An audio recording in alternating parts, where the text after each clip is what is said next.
नौका नहीं मिलने पर बेटी कलावती कन्या रुदन करती विलाप करती है और घर से खड़ाऊ मंगा करके अपने पति के साथ में सती बनने के लिए तैयार हो जाती है। उस समय साधुना वेश्य ने कन्या को गोद में बिठा करके भगवान से प्रार्थना की, हे प्रभु, जब भी कोई ऐसा दुख आया उस दुख को आपने दूर किया है। आकाशवाणी हुई कि साधु नामेश तेरी कन्या मेरे प्रसाद को त्याग करके आई है और तेरी कन्या घर जाकर के प्रसाद पावन करे, इसका पति अवश्य मिल जाएगा। आकाशवाणी सुन करके बेटी कलावती कन्या घर गई। घर जाकर के फिर भगवान श्री नारायण का पूजन किया है।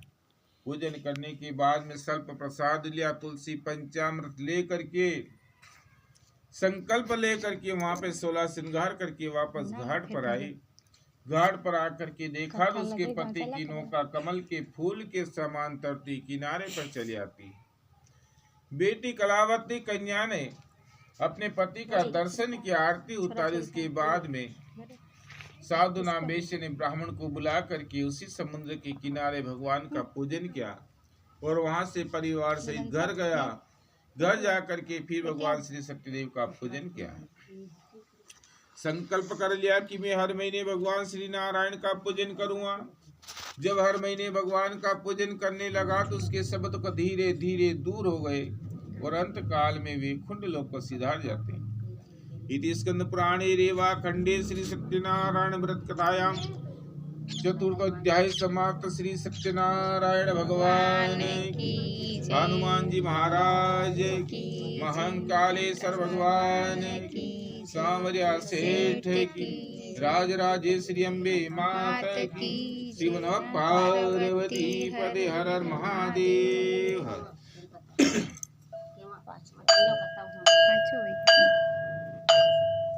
सुत जी महाराज कहने लगे 88,000 उससे प्राचीन काल में एक तुंगज नाम का राजा था। उसने भी इसी प्रकार भगवान श्री नारायण की प्रसाद को त्याग करके दारुण दुख पाया। एक दिन राजा तुंगज अपने साथियों को साथ में लेकर के जंगल में गया। जंगल में जाकर अनेक प्रकार के पशुओं को मार करके एक वट वृक्ष के नीचे आकर के विराजमान हो गए। उसी वृक्ष से कुछ दूर श्रीनगर के ग्वाल बाल भगवान श्री नारायण का पूजन कर रहे थे।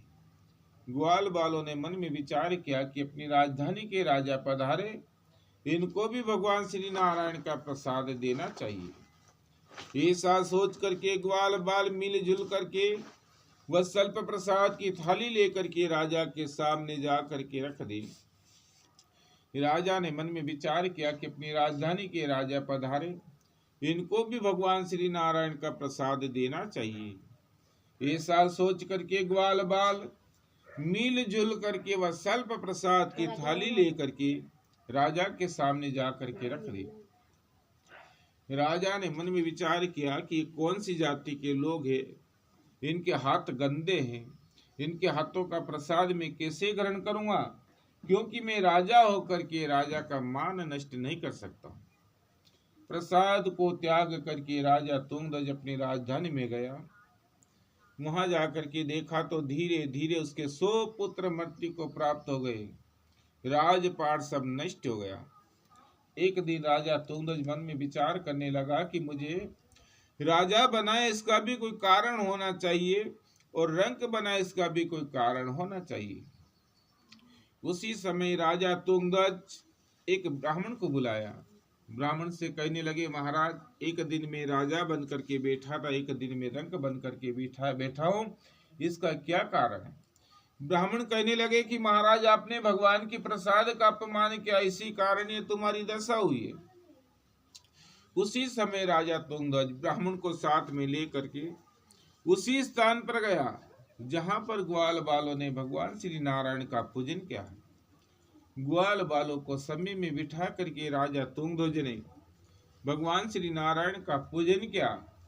ग्वाल बालों के हाथों से स्वल्प प्रसाद लेकर के वापस अपनी नगरी में चला था। राजधानी में आकर के फिर भगवान श्री सत्यदेव का पूजन किया। संकल्प कर लिया कि मैं हर महीने भगवान का पूजन करूंगा।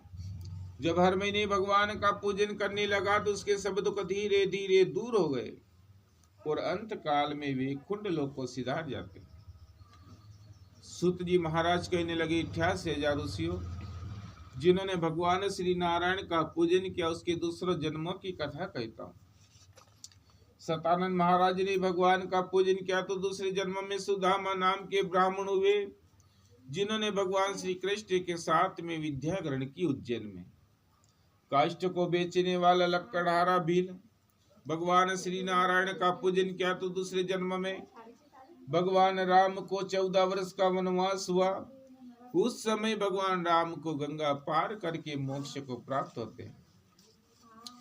साधु नाम वैश्य ने भगवान श्री नारायण का पूजन किया तो दूसरे जन्म में राजा मोरध्वज हुआ जिन्होंने अपने पुत्र ताम्रध्वज को आरे से काट करके भगवान श्री कृष्ण को अर्पण किया है।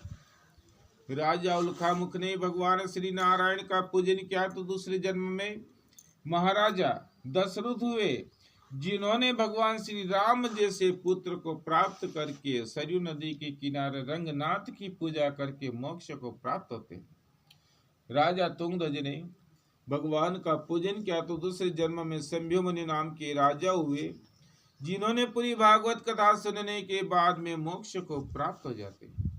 तो भगवान को कोई सत्यदेव कोई सत्यनारायण कहते हैं क्योंकि कलयुग के अंदर विष्णु का रूप धारण करने वाले भगवान श्री नारायण ही है। इति स्कंद पुराणे रेवा खंडे श्री सत्यनारायण व्रत कथायाम पंचमोध्याय समाप्त। श्री सत्यनारायण भगवान की, हनुमान जी महाराज की, महंकालेश्वर भगवान की, सांवरिया सेठ की, राजराजेश्वरी अम्बे माता की, शिव नमः पार्वती पते हर हर महादेव। 5 टंका हो जाओ।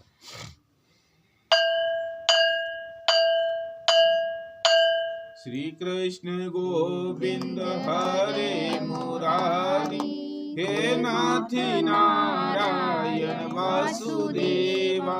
श्री कृष्ण गोविंद हरे मुरारी, हे नाथ नारायण वासुदेवा। हे नाथ नारायण वासुदेवा, हे नाथ नारायण वासुदेवा, हे नाथ नारायण वासुदेवा, हे नाथ नारायण वासुदेवा। अच्युतम केशवम राम नारायणं कृष्ण दामोदरम वासुदेवम। हरे श्रीधरम माधवम गोपिका वल्लभम, श्री जानकी विनायकम श्री रामचंद्रम भजो। श्री जानकी विनायकम श्री रामचंद्रम भजो।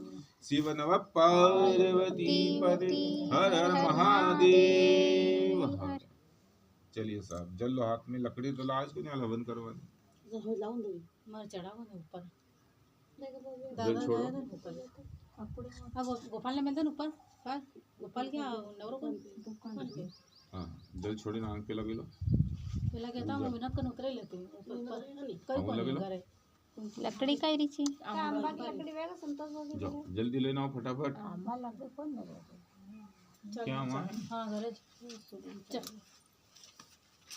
केला पानी भरना आया तो उतरे हां कह देता हम क्यों काम उतरे ले